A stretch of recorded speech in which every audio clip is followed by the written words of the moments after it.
Salut à tous et bienvenue sur Fin de Podcast. Je suis Ben et je serai votre hôte tout le long de cette aventure.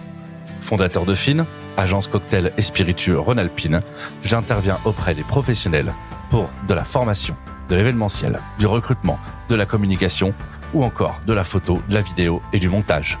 Avec Fin de Podcast, je pars à la rencontre de tous les acteurs à connaître de cet univers que je côtoie depuis près de 20 ans.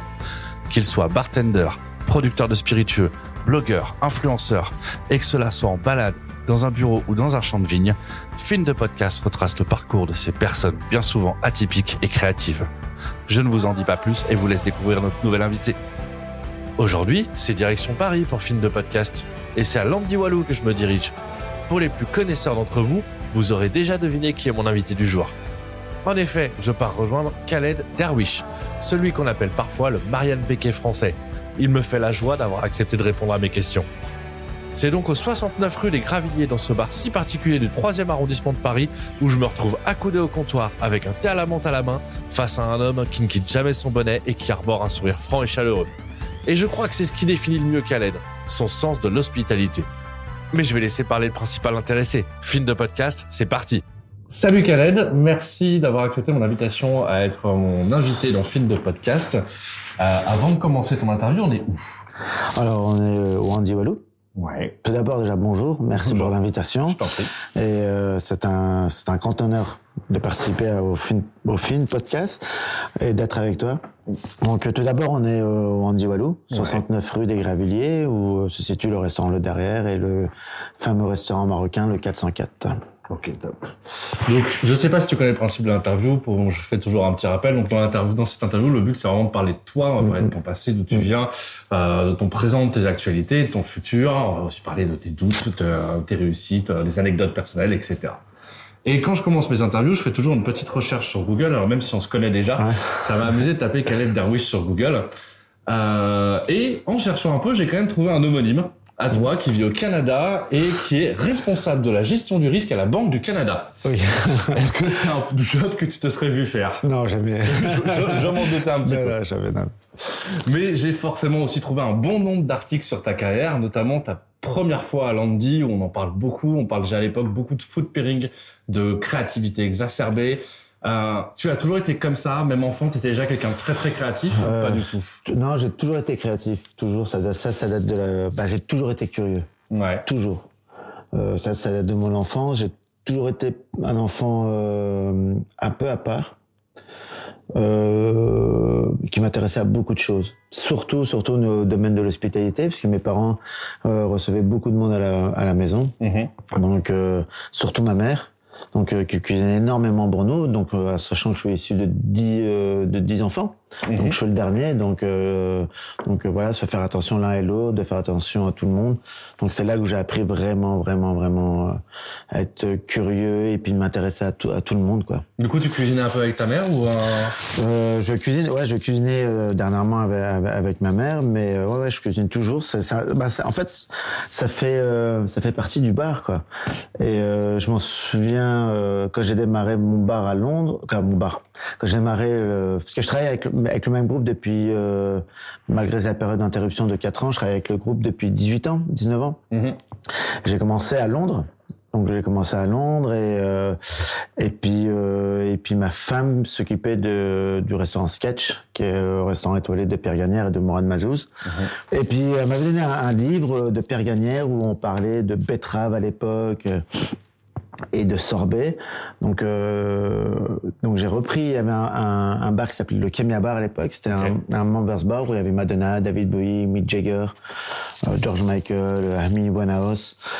Et j'ai repris derrière Andras Stanos, qui est une grande personnalité, celui qui m'a appris le bar, et qui est un de mes meilleurs amis, j'ai pris sa place. J'ai pris sa place, il est parti, j'ai pris sa place, et personne n'avait changé sa cocktail list depuis 1 an.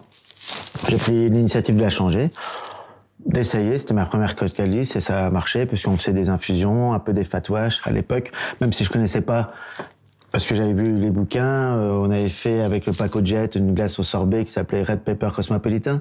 Ok. Donc avec framboise et des poivrons rouges. Donc puis à l'époque. On est en quelle année là? Ah là on est en 2006. Ouais, donc c'est déjà très précurseur pour l'époque. Très. Et je m'en rends compte au fur et à mesure. Alors j'allais dans quelque chose que je connaissais pas, je maîtrisais pas aussi, mais donc c'était une belle aventure, ça a fonctionné. Donc nouvelle technique et puis après j'ai fait quelques compétitions. Donc j'ai fait le World Class qui m'a ouvert les yeux sur plein de choses. Puis après au fur et à mesure pas mal de challenges, ouverture à Beyrouth. Ok.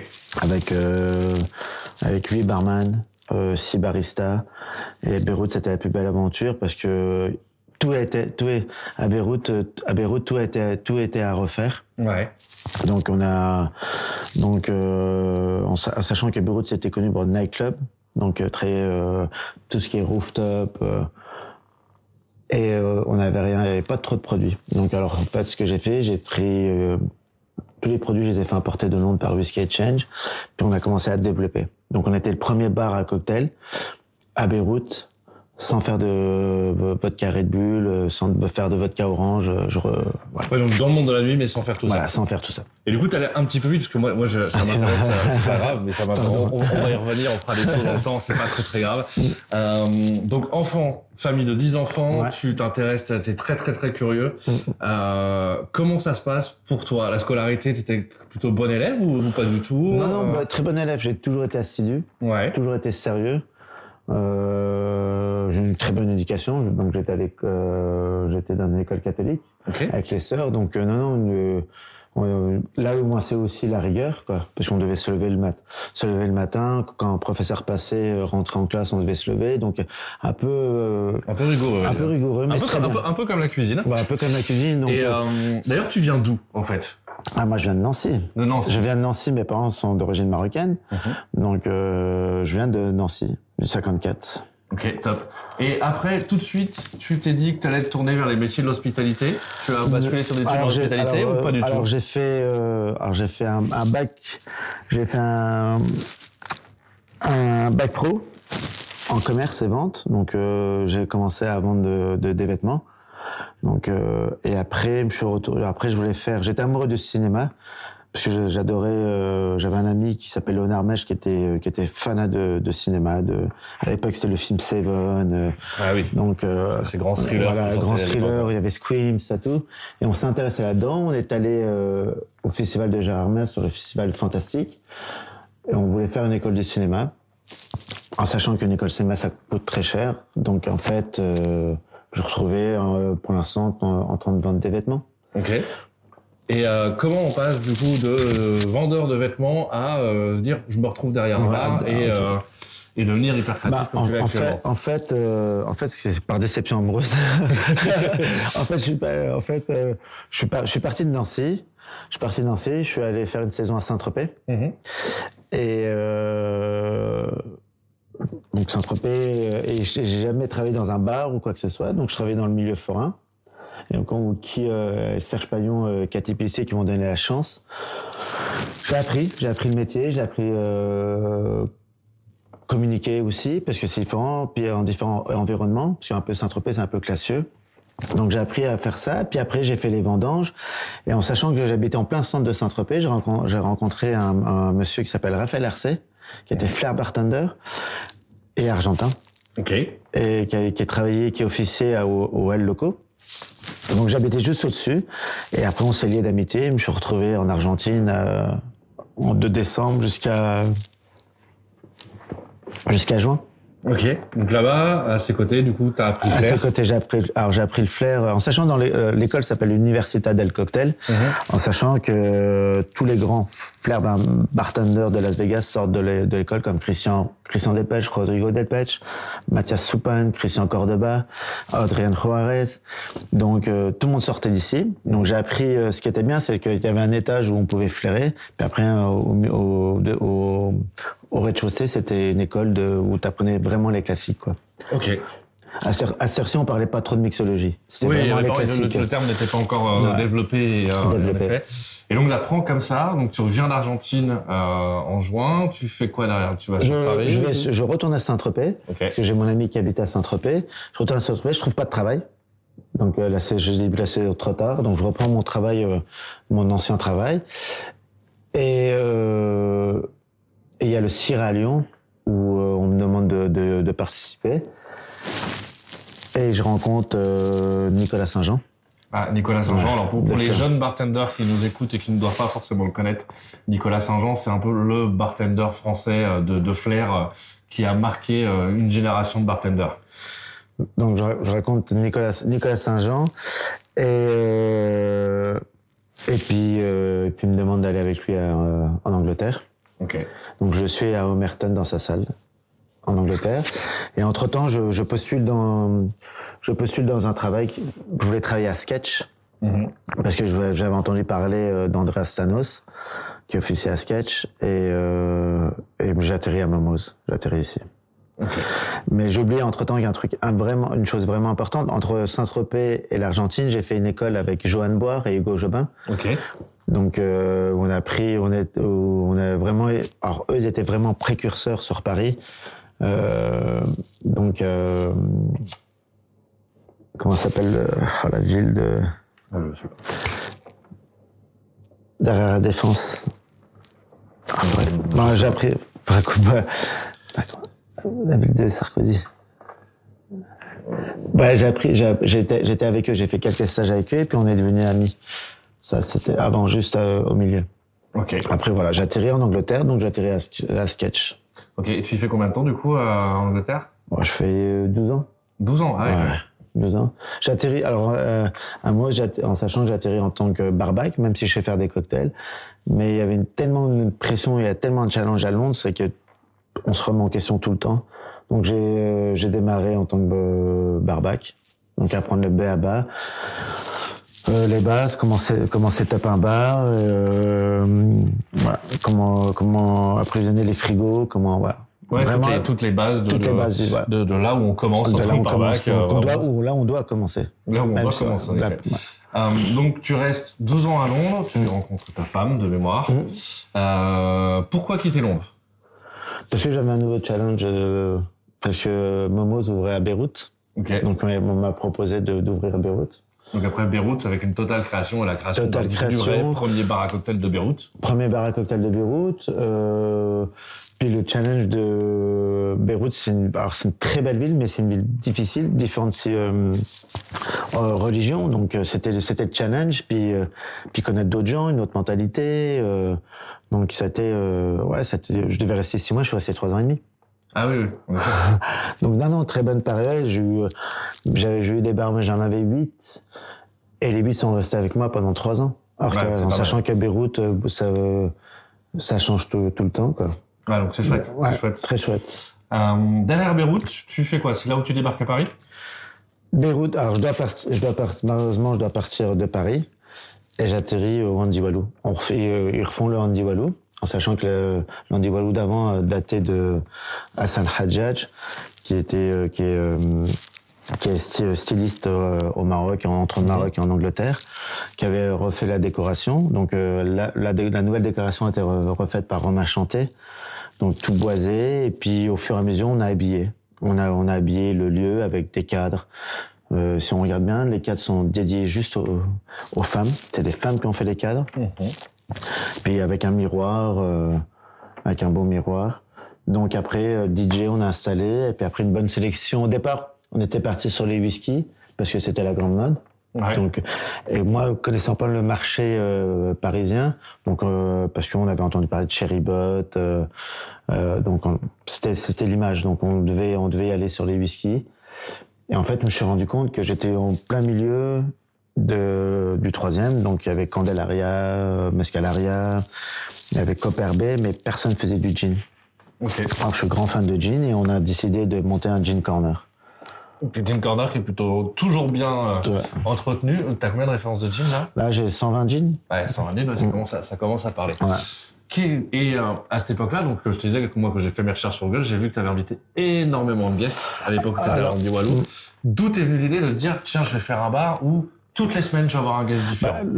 En fait, c'est pour déjà c'était pour tout ce que j'ai invité, c'est des amis. Ce sont des amis.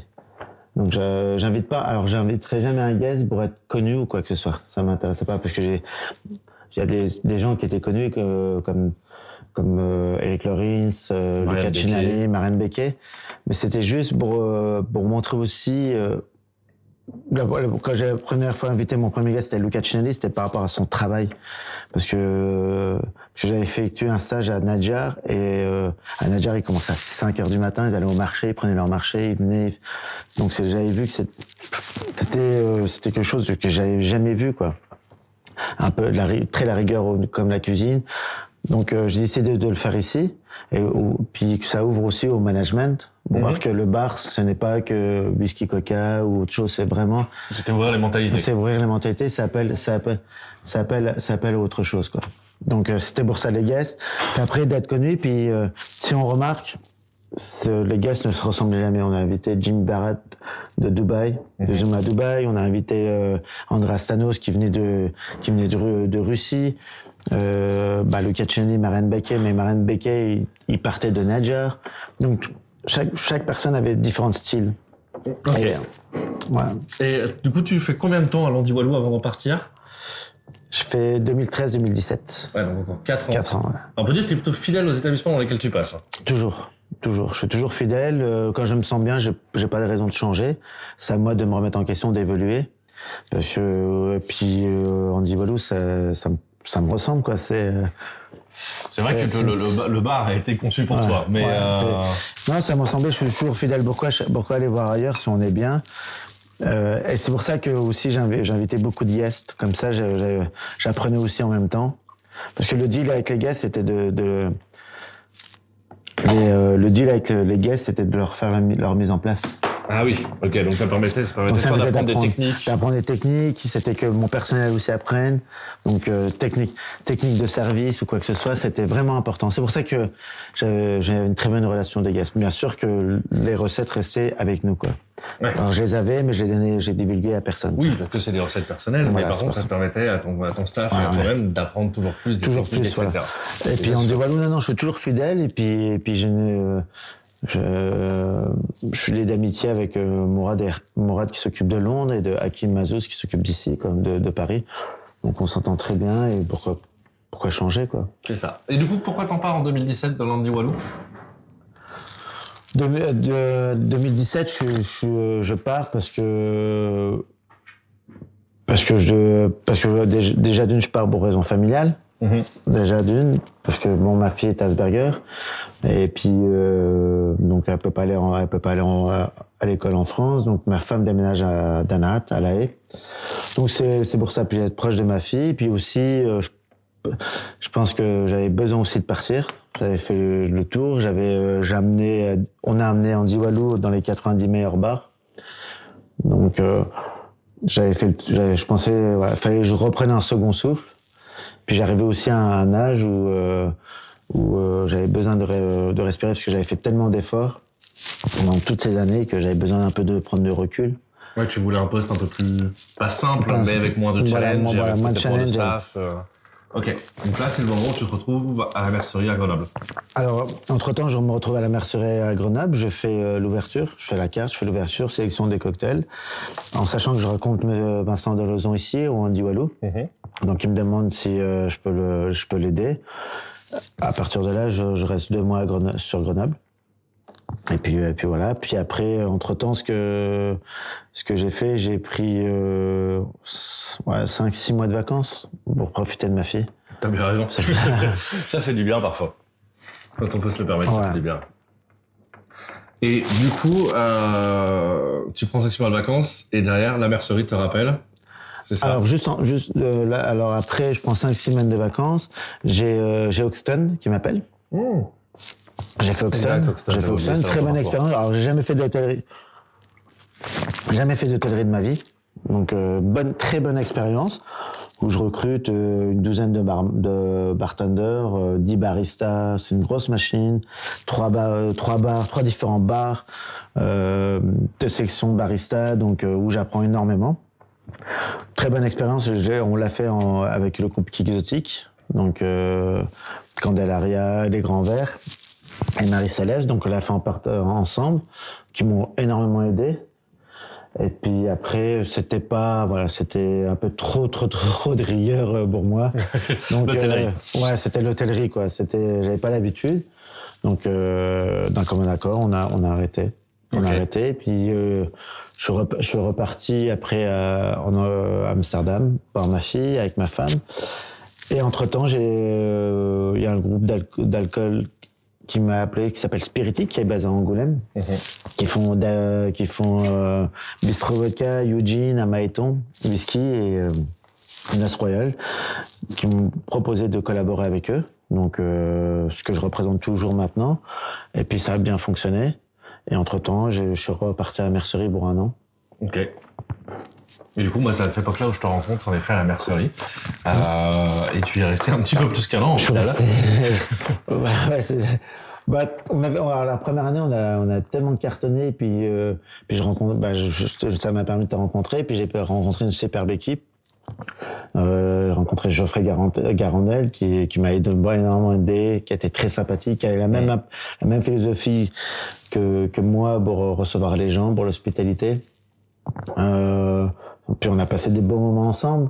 Puis c'est ça le bar, on se lie d'amitié. Puis c'est très rare que entre collègues ça peut arriver, mais je veux dire quand il y a une dispute, on s'entendait super bien. Puis après, le petit Rémi Berthet, alias le petit Scarbet, est venu nous aider. C'est vrai que vous aviez pour bien un super duo. Vous voyez, vous vous éclatiez tous les deux à bosser derrière le bar, et j'ai eu l'occasion de faire un guest avec vous et je me suis éclaté. C'est un bonheur. Top. Et donc là, plus récemment, du coup, tu quittes la mercerie l'année dernière. Je quitte la mercerie et retour à Landy. Retour à Landy. Et retour à Landy. Alors avant de passer sur l'aventure Landy, j'ai eu encore une ou deux questions. Moi, j'ai déjà entendu des bartenders parler de toi comme de Marianne Becquet français. Et tu te sens fier quand on te compare à Marianne Becquet ou plutôt gêné de cette comparaison? Fier et gêné, les deux. Les deux? Ouais, les deux. Parce que c'est un grand nom, puis peut-être Marianne Becquet sur sa rigueur, sur son sérieux ou son aspect un peu dur. Quand je dis dur, c'est le travail où il s'arrête jamais. Mais non, je suis fier quand on me dit ça. Non, c'est un honneur, quoi. Au contraire. Ouais, bien sûr, c'est une fierté. C'est un honneur. C'est sûr qu'il avait une créativité. Même maintenant, on a reçu il y a 2 mois Luca Cenali. On en parlait. Non, il a une créativité hors norme. Et je pense être très loin de ça. Je ne peux pas juger, je ne jugerai pas, mais c'est sûr que pour moi, tu fais partie des bartenders les plus créatifs français. Et quand je te vois bosser derrière bar, c'est toujours une surprise parce que tu sais jamais ce que tu vas nous sortir, mais j'adore ça. J'adore ça. Et au final, dans ton parcours passé, qu'est-ce qui te rend le plus fier? C'est pas une question facile. Mon parcours. Le parcours en de manière générale. Le parcours en général, la rencontre avec les gens. Je rencontrais. Comme je dis toujours, j'ai jamais eu d'Oscar, mais je suis le meilleur acteur que tout le monde, quoi. Parce que je rencontre différents gens, différentes personnes tous les jours. Donc, non, c'est ça, quoi, mon parcours, les personnes, ce que j'ai fait, ce que j'ai entrepris. C'est là où je suis très fier, quoi. Je pense que tu peux. Et donc aujourd'hui, tu es de retour à tes premiers amours à Landy Walou. C'est quoi les premiers changements que tu as réapportés quand tu es arrivé? Donc tu passais derrière quelques années où c'était Clément Fort, qui était Benjamin Chiche, qui était derrière le bar et qui a fait un très bon travail également. Très bon travail aussi. Toi, quels sont les changements que tu as apportés quand tu es arrivé? Donc tu es là depuis 6-8 mois. 7 mois, les premiers changements, c'est comment recevoir les clients. Parce que j'ai une autre manière. Peut-être je viens de la vieille école, mais ce qui est important pour moi, c'est le bonjour et le au revoir. Au milieu, ce qui se passe, c'est différent. Moi, c'est bonjour, avoir l'eye contact, regarder les gens, ce qu'ils demandent, les débarrasser, puis on a un vestiaire qui est gratuit. Donc, c'est ça le plus important. C'est le premier, dès que la première semaine, donc j'ai regardé j'ai regardé un peu ce qui nous faisait défaut, et j'ai accentué sur ça. Pour moi, le primordial, c'est l'accueil. Les règles de l'accueil. Les règles de l'accueil, en général. J'explique souvent, vu que je forme aussi, j'explique souvent que dans l'accueil, ce n'est pas juste dire bonjour. L'accueil, c'est à partir du moment où le client pose un premier pied dans le bar et qu'il s'en va du bar. Quand il est chez toi, il est chez toi. Dès qu'il met le premier pas, c'est très important. L'eye contact, c'est être au soin avec lui. Peu importe si une personne prend une bouteille d'eau, une bière, j'aimerais pas qu'on fasse la différence. Ou qui dépense 4 000, 5 000 euros, ça m'a, voilà. Le petit client d'hier, ça va peut-être le gros client de demain. Bien sûr, ouais. Donc ça à ne pas oublier. Un peu d'autopromo ne faisant pas de mal, décris-nous un peu Landy. C'est quel style de bar, c'est quel style d'ambiance, et tu y prends quel type de cocktail? Andy Walou, alors faut savoir, Andy Walou le nom a été créé par Achitar, qu'on affiche en cadre, qu'on est cadré. Andy Walou, c'est dire je n'ai rien en arabe. Ok. C'est-à-dire je n'ai rien. Andy Walou. Donc voilà, c'est que nous, notre philosophie, c'est qu'on démarre de rien. C'est nous qu'on doit reconstruire notre nuit, notre soirée. Donc c'est ça ma philosophie, c'est qu'on démarre de zéro. Donc ce qu'on fait, c'est qu'on développe au fur et à mesure des heures. On a une playlist qui correspond à différents types de musique, différents types d'ambiance, différents types de clientèle. Donc tout est bien étudié, quoi. Et après, on dit Walou, non, c'est un bar convivial où il y a de la joie, où les gens se sentent à l'aise. C'est un peu un bar d'hôtel. Mais dans un bar de street, quoi. C'est vraiment Landy Walou, c'est vraiment la catégorie typique du street bar, c'est-à-dire c'est les codes du bar d'hôtel qu'on a mis dans un juste bar qui est dans la rue. C'était faire vraiment le détail, les toilettes sont faites une demi-heure. On accorde vraiment ça. Tout ça, on l'accorde pour que les gens se sentent bien. La ventilation, le chauffage, la décoration, tout à sa place au Walou.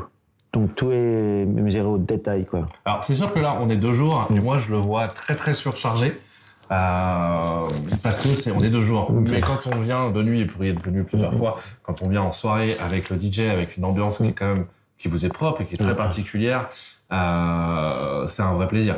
On sent qu'on change d'époque et on plonge dans les années 80, 90. En sachant que la personne qui s'occupe de notre playlist s'appelle Mathieu Massadian. Et qui collabore avec Mourad depuis 25 ans, puis avec nous. C'est un mec vraiment pointu, vu que son père était le créateur de Radio Nova, Jacques Massadian. Ok, Radio Nova, en effet, on est sur quelque chose qui parle à tout le monde, normalement. Donc, puis DJ, donc ça change. Ça peut passer du rock. Là, dernièrement, on a eu rock, funk, par Paris Cocktail Week, on a eu 2 heures de rock japonais, funk japonaise. Ok. Donc c'était super bien. Ouais, vraiment c'était super bien. On était étonnés. Tous les gens s'azamaient, même moi. Donc c'est un truc à vraiment refaire. Donc voilà, le Andy Walou, c'est ça, c'est vraiment. Et puis se sentir bien, quoi. On se sent bien au Walou. La preuve, les gens, ils veulent des fois qu'on ferme à 2 heures, ils veulent plus partir. On se sent bien. On peut danser, on peut tout faire. Du coup, toi, tes cartes de cocktails que tu ponds pour Landy, c'est des cocktails qui sont très très évolués ou c'est des revisites de classiques? Un peu des deux. Moi, je suis très classique. Je suis très classique. Parce que ça dépend de la clientèle à qui j'ai affaire. Andy Walou, ça a toujours été connu pour les classiques cocktails. Quand j'y étais de 2013 à 2017. Là, ce qu'on a fait des quiz de classiques, ce que j'adore. On joue, comme ça les gens ils peuvent comprendre ce qu'on fait. Et je me lâche par exemple, quand il y a Paris Cocktail Week ou quand j'ai un événement de guest bartending, là je me lâche un peu. Ouais. Je peux faire de fatouage, faire plein de choses, des sous-vides, cuissons sous-vide, des mille punch, ça je peux, voilà, les gens ils comprennent parce que c'est une soirée. Ouais, si je fais ça à la longue, j'ai peur que les gens ont du mal. Donc, en fait, c'est un travail à nous d'éduquer toujours nos clients. Déjà, premièrement, nos staffs, nos serveurs et serveuses, et après d'éduquer nos clients. Et après 20 ans de métier, dont en plus 18 ans pour le même groupe, tu te lasses pas un peu de tout ça? Non, jamais. Parce que chaque jour est différent. C'est ça qui est formidable dans ce métier. Non, parce que chaque jour est différent. Comme je l'ai dit, je suis comme un acteur. Je change de spectateur tous les jours. Ma pièce de théâtre est derrière le bar. Ma scène est derrière le bar. Ouais. Donc c'est à moi. Et en plus, je suis très heureux. Et puis je veux pas changer. On m'a proposé des postes de management Non, mon poste, voilà, je suis fait pour derrière le bar. Après, management, c'est autre chose. Mais Toi, tu te sens bien derrière le comptoir, tu te sens bien accueillir des clients et t'es vraiment fait pour l'hospitalité, en effet. Et en parlant d'hospitalité, toi qui as beaucoup voyagé et travaillé dans plein de pays et d'endroits différents, qu'est-ce que tu penses de la scène cocktail française aujourd'hui? Est-ce que tu trouves... Alors, on a souvent quand même ces retours d'un peu à la scène cocktail parisienne qui se la pète un petit peu, etc. En province, beaucoup, on a ce genre de retour. Quand on est sur Paris, je pense moins, mais alors je sais que tous les bartenders parisiens ne sont pas à se la péter. Parce que voilà, non, ils sont très journés. Enfin, alors, moi j'étais parmi ceux-là, mais c'est vrai que c'est la première image qu'on voit. Alors, peut-être que Paris c'est la capitale. Peut-être. Ça marche pareil pour le foot ou quoi que ce soit quand on regarde. Mais non, une très bonne scène française. Mais on peut voir Lyon, on peut voir Marseille, on peut Annecy. Parce qu'il y a 2-3 bars à cocktail quand même. On a Strasbourg Strasbourg, Côte d'Or, il y a Nancy, il y a Tonino Laurent qui se démerde pas mal à Nancy. Il y a Lille, il y a Bordeaux, aujourd'hui je pense que toutes les grandes villes de France. Ouais, ça commence à se développer. Et puis après, je pense que parce que Paris c'est la capitale, mais non, je pense pas que les gens à Paris ont la grosse tête ou quoi que ce soit. C'est un a priori. Même moi, quand je suis revenu de Beyrouth, j'entendais parler, ils ont la grosse tête, tout, mais alors que quand on les connaît vraiment bien, franchement, ils sont très gentils, très sympas, très sympathiques. J'ai rien à dire. Bon, tant mieux. Et avant de parler d'un peu de ton avenir et de ce que tu souhaites pour la suite, pour la tienne de suite et pour l'Andy, moi je fais toujours une petite entracte avec un petit jeu et là j'ai fait un instant souvenir avec toi. C'est quoi le bar où t'as passé la meilleure soirée de ta vie? C'est pas un bar, c'est une boîte de nuit à Beyrouth, Bio-18. Okay. En fait, c'est une boîte construite pendant la guerre et c'est construit, c'est comme un bunker quoi. Okay. Et en fait, le toit s'ouvre et on voit les voitures passer à côté d'une autoroute dans l'accès. Ouais, c'est vraiment magnifique, Bio-18. Ouais. C'est dingue. Comment ça fait que c'était la meilleure soirée de ta vie? Les personnes, l'ambiance. L'ambiance, tout. Puis j'étais avec ma femme, des amis et puis c'est bien. On a bien rigolé. Un très bon souvenir. Ouais. Le meilleur cocktail que tu aies jamais bu? Le meilleur cocktail que tu aies jamais bu?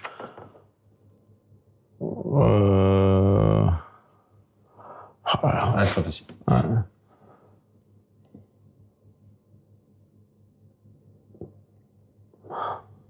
Ou au pire, celui qui t'a mis la plus grosse claque où tu te dis waouh, mon Dieu, quelle créativité dingue. Mon Chacha Caliente de Rick Lorenz. Ouais. C'est un twist du Bloody Mary. Donc ça m'a mis, ça. Très fort, très, très, très bon. Avec une forme de céleri à l'époque. Non, c'était ça m'a mis une claque. Ok. Le bar où tu as préféré travailler? Andy Walou. J'aurais pu répondre pour toi.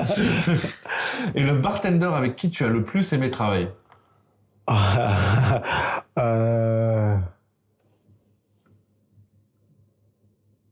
Je vais faire des jaloux là. Ouais, bah oui, forcément. Geoffrey Garandel. Ouais. Il y a vraiment une vraie symbole. Ouais. Geoffrey Garandel. Ouais. Rien à dire, Geoffrey. Très chouette. Le bartender avec qui tu aimerais travailler? Si t'avais un bartender avec qui tu rêverais de te retrouver derrière le comptoir, même pour un soir, si ça ne l'a pas déjà été fait. Jimmy Barat, Zuma Dubai. Ouais. C'est un très bon ami. Jimmy Barat. Top. Ouais. La ville où tu aimerais ouvrir un bar? La ville, Lille. Lille? Ouais, Lille, ça me tente très bien. Ah ouais? Ouais. Pourquoi Lille? Pour la proximité déjà de la Belgique, de la Hollande. Puis on a 1h15 avec l'Eurostar, donc non, c'est bien desservi. Puis il y a une culture aussi. C'est pas faux, puis avec le Joker, on a beaucoup parlé de Joker, il y en a d'autres, mais avec le Joker, le cocktail est bien mis en avant, c'est chouette. Lille, ça me plairait bien. Un souvenir drôle derrière le comptoir? Il y en a plein. Alors, il y en a forcément plein. Et en tant que barman, plus tu as d'expérience et plus tu en as des souvenirs cocasses. Mais s'il n'y en a pas un qui t'a marqué un peu, où tu te dis, mais c'est pas possible que j'adore ce métier juste pour ça, quoi. Non, il y en a plein. C'est là, ça peut... Je vais réfléchir si tu me poses une question. L'autre, c'est un peu dans le même esprit, mais c'est le pire souvenir derrière le comptoir. Ah, le pire souvenir? Ouais. C'est il n'y en a pas parce que tout se passe bien. Non, j'ai pas de pire souvenir, quoi. Tous, franchement, ouais. T'as jamais eu une soirée où les soirées communes, tu sais, les soirées où t'as l'impression que rien ne va, l'électricité qui tombe en panne, la machine à glaçons qui tombe en panne, le système son qui foire, tu casses des bouteilles. Non, parce qu'on trouve toujours des solutions ici, donc donc c'est toujours système-D pour parler. Non, pire souvenir, non. C'est formidable. C'est formidable d'avoir une vision si optimiste de la vie. Le meilleur souvenir, c'était au Kemia Bar à Londres où on s'est mis à danser avec Jamiroquai. Ah oui, sympa, ouais. Il y avait Amy Winehouse, ça tout, ouais. C'était le meilleur souvenir. Où tout le monde faisait la fête, bien sûr, tout. Parce que c'était dans un basement et puis c'était 4h du matin, voilà. Où toute la team, ça tout. C'était le meilleur souvenir. Ouais, ça doit être chouette, ouais. Ouais, c'est un souvenir que tu gardes en mémoire. Et donc, du coup, parlons un peu avenir. C'est quoi tes projets et tes envies pour Landy? Alors déjà, le projet pour Landy, c'est de continuer à ce qu'on a fait, quoi. À ce que j'ai fait une ligne de conduite, c'est-à-dire recevoir, être connu pour l'hospitalité, faire des bons cocktails. Et après, mon projet, ce que j'adore, parce que pendant les 3 semaines, on a ouvert les dimanches et lundis, développer ça. Développer les dimanches.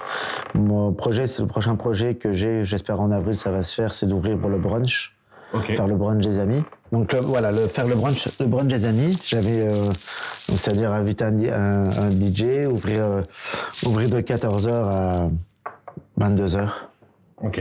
En sachant que le restaurant derrière, donner un autre accès aussi aux gens de mon âge. De sortir, de boire un bon verre. Quelque chose de peut-être un peu familial tu pourrais venir en mode trentenaire, quarantenaire, avec les enfants, bruncher, mais en même temps boire quelque chose de qualitatif, manger de la qualité. Écouter une bonne musique, donc pas forcément house music. Je veux pas faire une after party, mais vraiment, c'est ce que j'essaye de. On l'a fait une fois, ça a fonctionné, donc j'essaye de développer ça.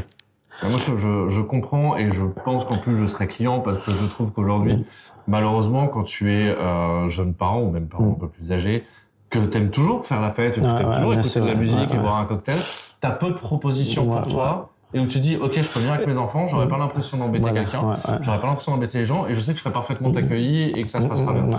Et je suis fan. On a eu des enfants de bas âge, de 5, 6 ans. Au contraire, ça fait partie de notre métier, je veux dire. Donc non, c'est ça, c'est ce que j'essaye à développer, quoi. Ok. Et toi, personnellement, c'est quoi tes envies pour la suite? Tu le vois finir ta carrière à Landy ou tu te dis, tiens, dans quelques années, j'ouvrirai un établissement? Alors j'ouvrirai jamais un bar. Ok. Ça, j'en suis persuadé. Parce que je pense que mon dernier poste sera Andy. Ça sera sûr. Mais en fait, j'adore tout ce qui est street food. Okay. Atterrir dans la street food. Ouvrir ton food truck ou quelque chose. Food truck ou quelque chose avec mes origines marocaines. Très chouette. Couscous travaillé, tagine, ça tout. Mais je ferai plus de bar. Ça sera, je pense que Andy Wallows sera mon dernier bar. Oui, parce que le monde de la nuit, je pense que la différence. Puis je pense que ce sera mon dernier bar. Combien de temps je reste, ça je le sais pas encore. Ça c'est pas décidé. Et puis je pense pas comme ça. Mais non, je ferai autre chose, complètement autre chose, quoi. Ok. Toujours sur Paris ou en France? Non, ou non, tu te rapprocheras de ta fille? Je me rapprocherai toujours à côté de ma fille, c'est le plus important. Non, j'ai bien aimé, j'adore l'île. Je sais pas pourquoi. Il y a une culture, j'adore l'île. C'est des gens, pour avoir une partie de ma famille qui vient du Nord, c'est des gens qui ont ce sens de l'hospitalité. Ils ont rien, mais ils savent accueillir. Maintenant, ils n'ont plus rien, mais c'était ce qu'ils parlaient d'eux comme ça, en disant, on n'a rien, mais nous, on sait accueillir. L'île, j'adore. Puis en plus, il y a une scène culinaire de Florent Léden, il y a tout, ça commence à prendre, et puis j'ai aimé, il y a une énergie. Puis il y a de plus en plus de Parisiens qui habitent à Lille, parce qu'on a 1 heure quand même de trajet. Donc, je sais pas, Lille, ça m'attire, ça m'a toujours attiré. Top. Top. L'interview va toucher à sa fin. Est-ce que tu as un mot à dire avant qu'on se dise au revoir? Bah, je te remercie. Alors, merci à toi.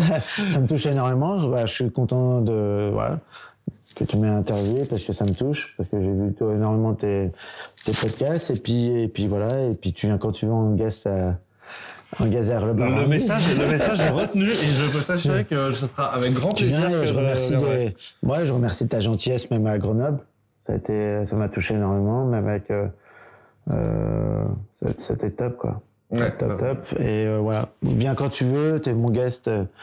Lundi, c'est chez toi quoi. Eh ben, avec grand plaisir. Le rendez-vous est pris. On va caler ça, une date, et je viendrai faire un guest à Landy avec grand plaisir. Tu viens, on mange ensemble.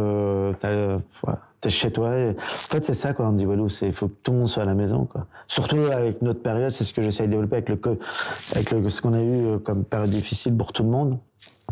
En fait, faut qu'on se resserre les liens quoi. Faut que la période là où on passe à côté, puis vraiment les vraies valeurs quoi. On sent la chaleur humaine et puis voilà. Top. C'est ce que je recherche. Eh ben, en tout cas, voilà, vous le savez, vous êtes tous le bienvenu à Landy et Khaled, ça fera un plaisir de vous recevoir.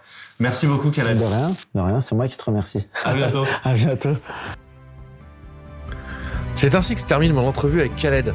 J'aurais aimé lui poser encore 1000 questions tellement cet homme a une vie de dingue. On laissera ça pour la partie 2 un jour ou l'autre. Mais comme vous l'avez entendu, le rendez-vous est déjà pris. On se dit rendez-vous très rapidement à Paris pour me retrouver à Khaled et Petit Scarabée derrière le comptoir de Landy. En attendant, vous pouvez suivre toutes les aventures de Khaled et de Landy Walou en allant voir les réseaux sociaux. Je vous mets les liens dans le descriptif de l'épisode. Merci à tous d'avoir suivi cet épisode de Finn. Vous pouvez retrouver Finn sur toutes les plateformes de podcast et aussi sur Instagram, LinkedIn et Facebook. Si vous avez aimé ce que vous avez écouté, n'hésitez pas à mettre 5 étoiles et partager autour de vous. Et si vous souhaitez parler de votre projet, de votre bar ou de votre marque, contactez-moi sur benoît@finspiritueux.com. Merci à tous.